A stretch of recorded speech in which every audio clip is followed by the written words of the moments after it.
Just a universal credit vlog. This is there's people now, especially like now, if you're an agency driver now,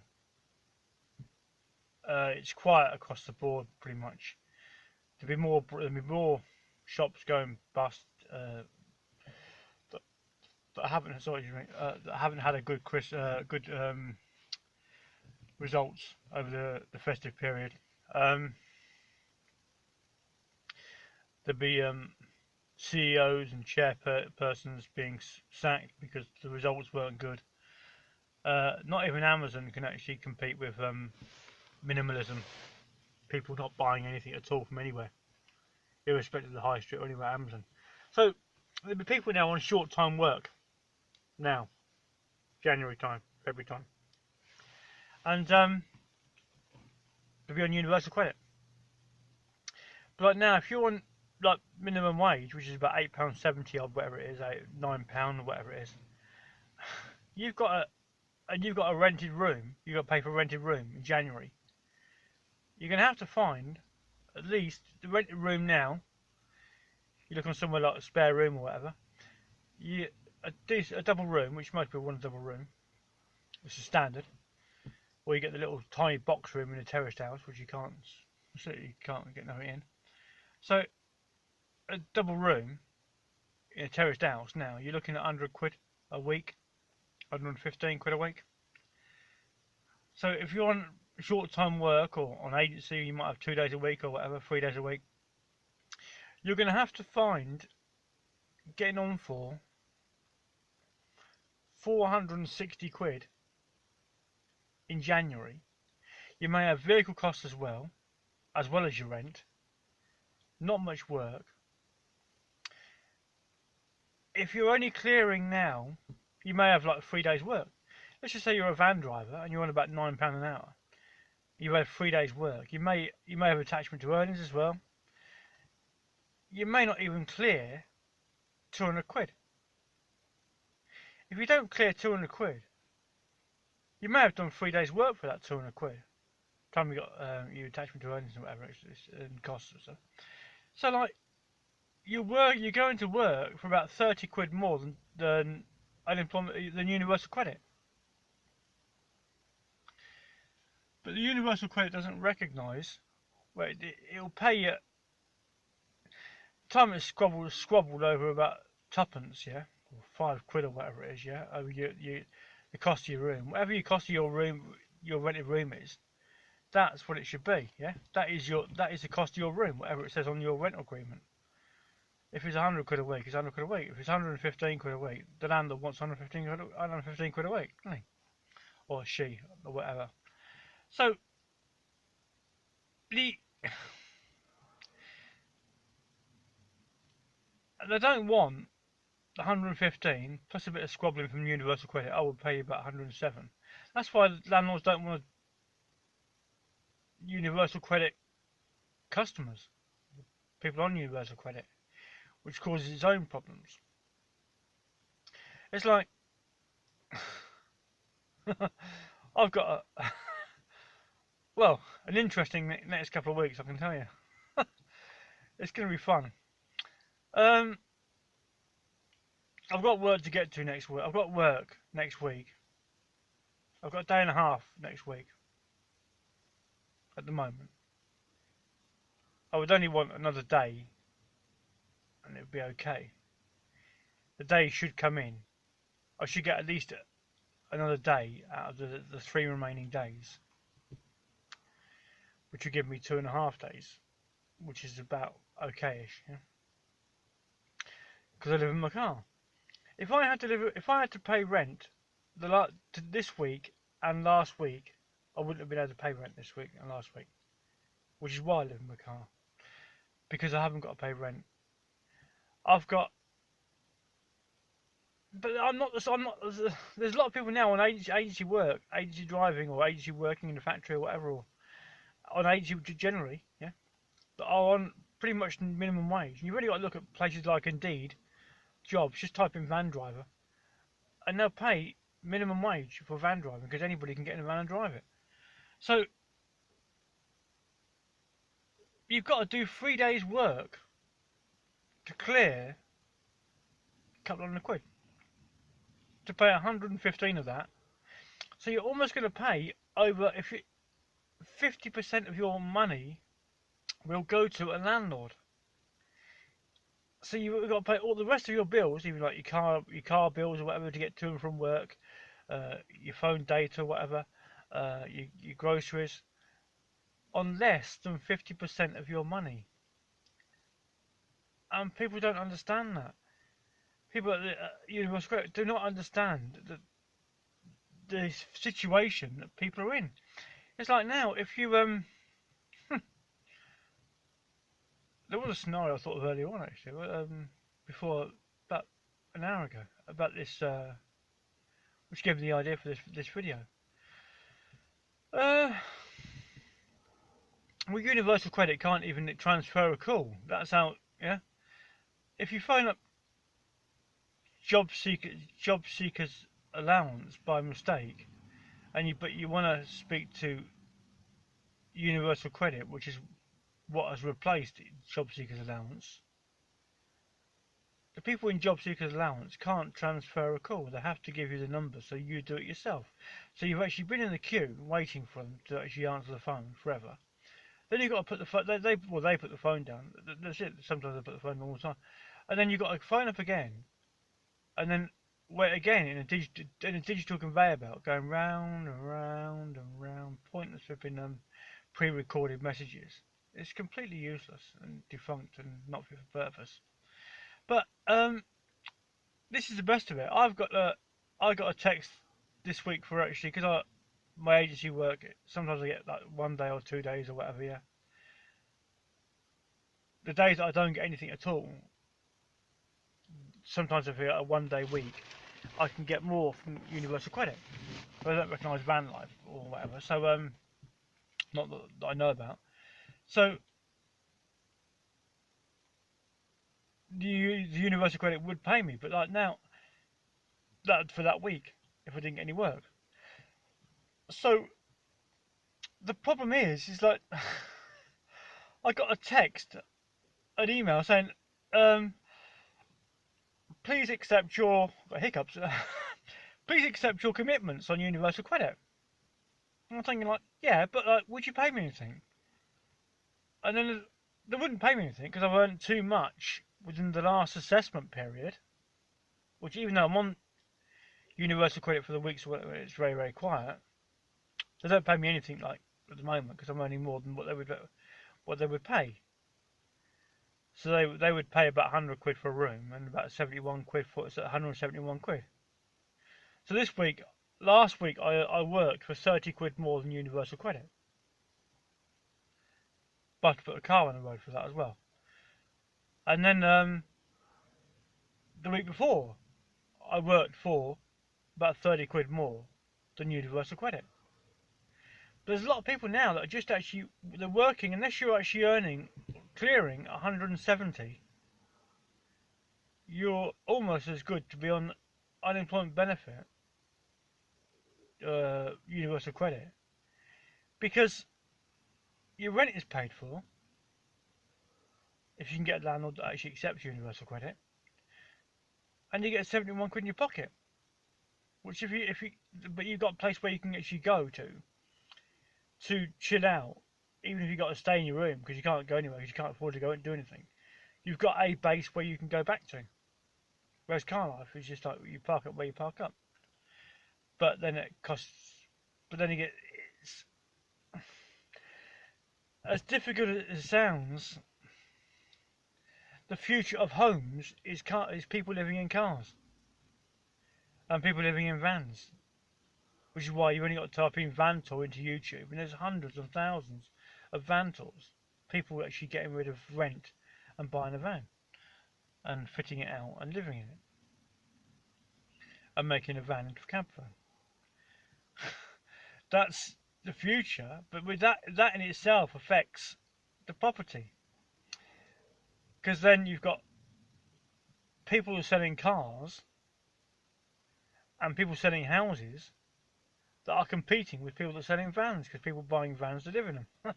Which means they're not going to, if you've got a house and a car, you don't need a house and a car and a camper van.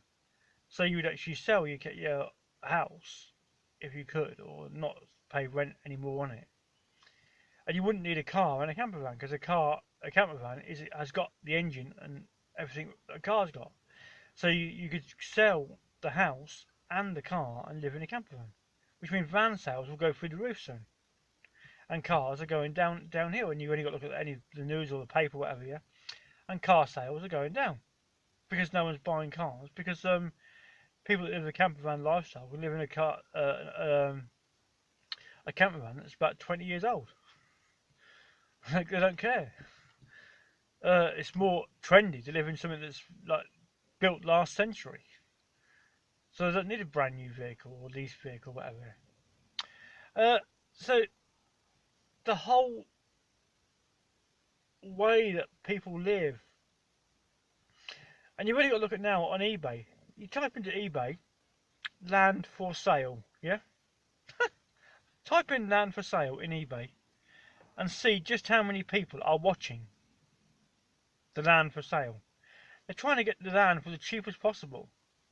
But let's just say you've sold your house, you got a few quid from selling your house, and you paid about 10 grand, 15, 20 grand for a brand new. You probably pay a decent van for about 20 grand, yeah, about a couple of years, if that, by a year, 2 years from new, right?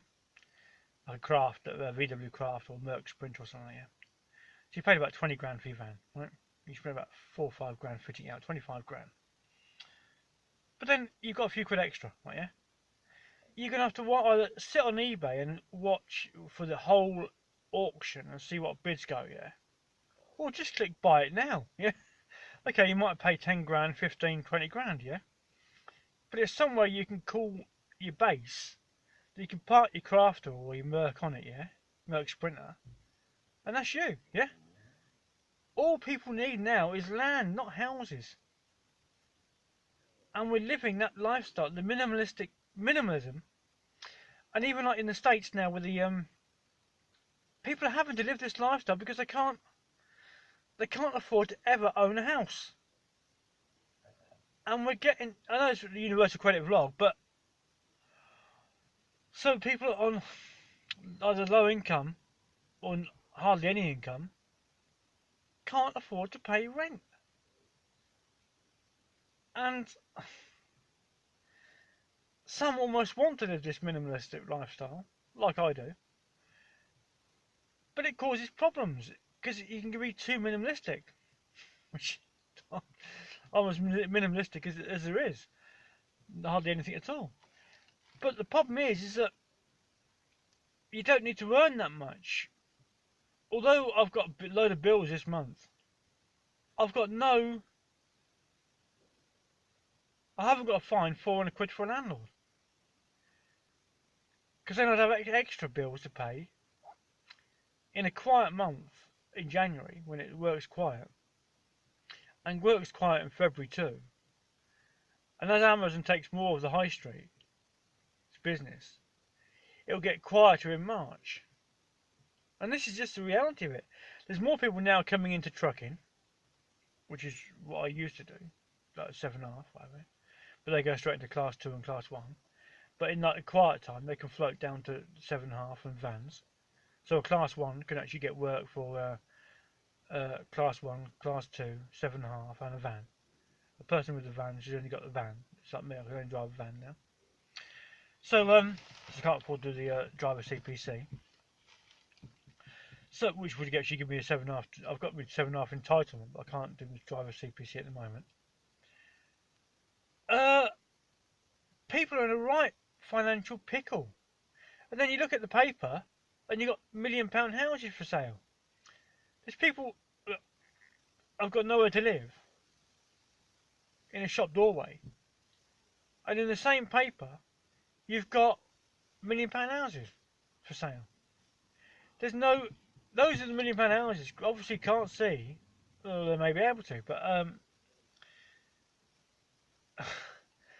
There's got to be a redistribution of wealth, and that is happening now from Facebook and Google via YouTube, etc. Where those with are giving directly to those without, which avoids, or not avoids, it reduces the need for the person in the middle. You haven't got to pay someone in the middle to pay the person in need. The communication platforms of Google, of YouTube, whatever, and Insta, is that people can help people, which means there's no need for almost no need to pay anyone else to pay, or for even like charities. It's going to affect charities. But the whole thing is that if you're actually on low income, working 1 or 2 days a week, like you're going to be on it's only a matter of time before you'll be on universal credit, which will cause all sorts of problems for everybody, for those on it. But the problem is you can't go like now. There's nowhere you can go to get, say, like a fast £100. Yeah, where you can just say, well, you can just quote the person you work for, and that's it. You're working but it's short-term work, but I need to get through the week. There's nowhere you can go. There should be like a list of companies, blue chip companies or whatever, that will actually offer or provide, almost like people like a bridging loan to get from like Monday or Tuesday through to Friday, which is effectively payday loan, but without the payday loan interest rate. It doesn't exist, but it's only a matter of time before it almost has to exist, because there'll be more and more people in poverty and living in vehicles. But living in vehicles is the future. Living in vehicles, the people that live in vans now and living in cars in the States now, in the cheap RV living, they've actually got because minimalism is that massive, huge. It's almost minimalism is bigger than veganism, because people are downsizing from big houses and decluttering completely while they can, and they've got the health instead of actually leaving it till later on in life when they probably haven't got the health to have to declutter the house. They're doing it now early on, and they're not actually buying anything to actually clutter the house up anyway, and they're not having a house at all. So in the States, they've actually now got, because in the States a lot of people now have got no money at all for retirement, so they're living in cars, Toyota Priuses and all sorts, right? And it's that prevalent that there is now on cheaper RV living, they're giving away vehicles for people to live in because they have to, and the YouTube dollars are actually paying for it because of the sheer volume of subscribers. But and they've actually now got a minimalism panel, a minimalist panel of people that are not extreme, that are minimalists, that live in cars, that don't need massive houses or storage units. Everything they own is in their little car, and that's a minimalism. The UK will go that way. There needs to be these van life meets. There will soon be a minimalism panel. There will be, because more people are doing it, and then you need land. YouTubers are effectively going to buy land for minimalists to live on via a YouTuber's ad dollars, that they're earning too much ad dollars that they can't spend it all anyway. So they'll use that to buy land for minimalists to live on. And minimalists are actually then having solar panels on their cars and solar panels on their vans, camper vans, so they're generating their own electricity, their own energy. So there's no need for the minimalists living in vans and cars to pay electric bill, gas bill, or water bill. None of it. They don't need any of it. And if you think about it, well, you can now get 3,000 watt of solar on a roof deck on a Merc Sprinter or a VW Crafter. You could park that on do an arrangement with an elderly person where you could actually park your Merc Sprinter on their drive with your 3,000 watt of solar on the top, and you could effectively give them free energy. They could run their 240 volt or their TV or whatever, yeah, off your 3,000 watt of solar. This is where we are. So that those with the minimalists in a van with 3,000 watt solar on top, they get somewhere to park their van, and the person